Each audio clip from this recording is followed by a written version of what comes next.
Hey guys, Andrew here with another exclusive video just for you as a subscriber. Yesterday we talked about the live sketch, so if you're a new subscriber or you didn't catch that video, click right here and you can watch that now.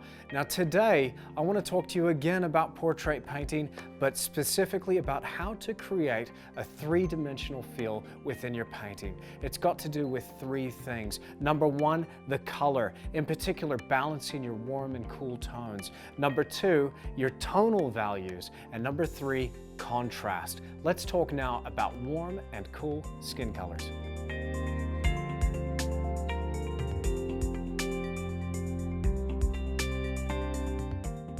Creating aliveness and three-dimensionality within a portrait is all about balancing our colors, warm versus cool.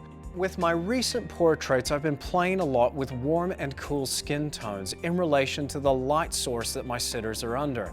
With my painting of Russell, he was sitting underneath a skylight. This cast a really cool tone down his face, and I needed to balance this out with some heat that was coming through his eyes, areas around his nose and his mouth, in order to create a little bit more of a dynamic vibrancy.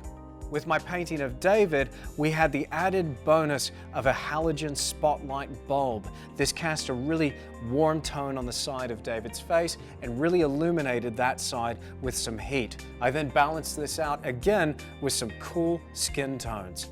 Now the colors that I'm using here for my warm and cool vary quite a bit. Let's have a look at a quick palette shot of how I mix some of these colors.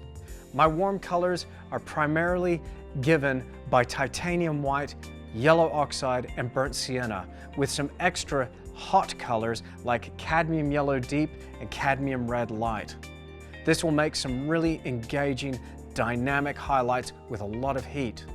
With a cool skylight, I use plenty of titanium white, ultramarine blue, and quinacridone magenta. And if I'm balancing this out with a warm shadow, like with Russell, I use burnt umber, burnt sienna, and yellow oxide. With a portrait like my painting of the Stockman, I use plenty of warm and cool colors as well. There's a lot of cool colors reflecting off the side of the face that is open to the sky behind.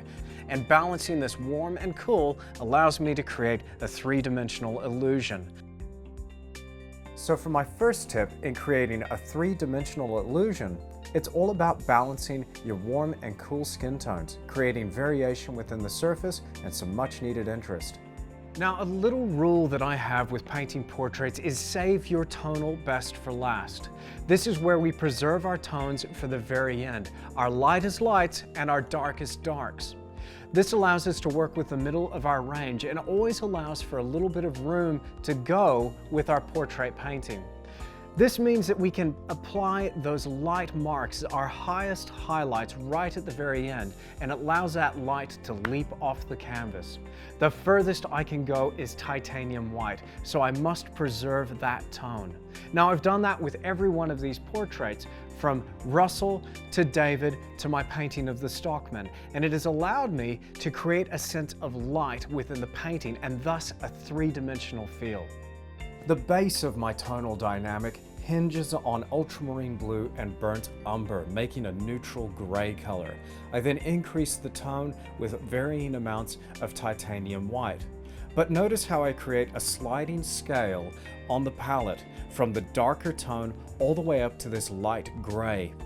Now, this light gray is what I'm using as the tonal base for a lot of my highlights.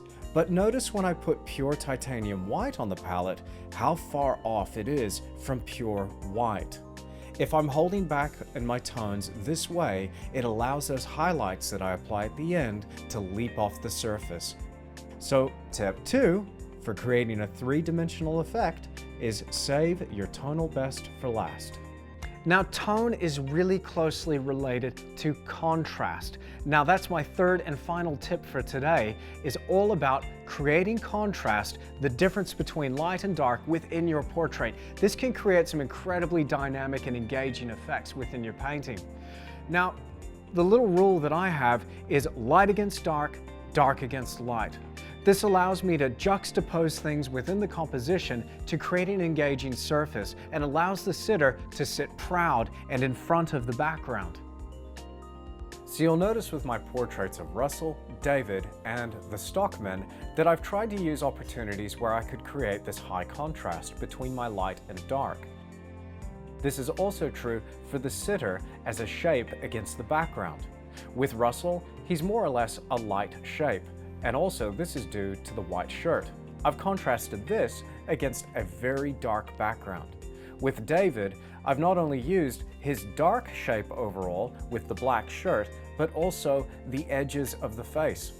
His face has been illuminated by a spotlight halogen bulb, and this contrasts against a mid-tone background, and then the back of his head is a lot darker than that mid-tone background, so I'm playing with the contrast here as well. With the stockman, the brightly illuminated face is contrasted sharply against that dark horse, separating the main figure, Ollie, from the horse itself, and creating a little bit more of a three-dimensional effect. So for my third tip, we need to have light against dark and dark against light. Increasing the contrast within a portrait creates a really engaging and dynamic composition. So there you go, guys. That's how I create a three-dimensional effect within my painting. Number one, I create a dynamic where I contrast my warm and cool colors.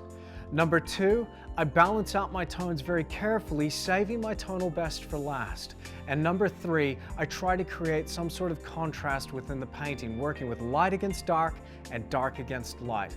I hope you found this helpful with painting portraits in your own studio. I'm so excited to bring you my upcoming Portraits DVD, and as I said, I've got a very special giveaway just for you as a subscriber. I can't wait to tell you all about that tomorrow, and I've got even more tips and tricks for you in tomorrow's video. Stay tuned.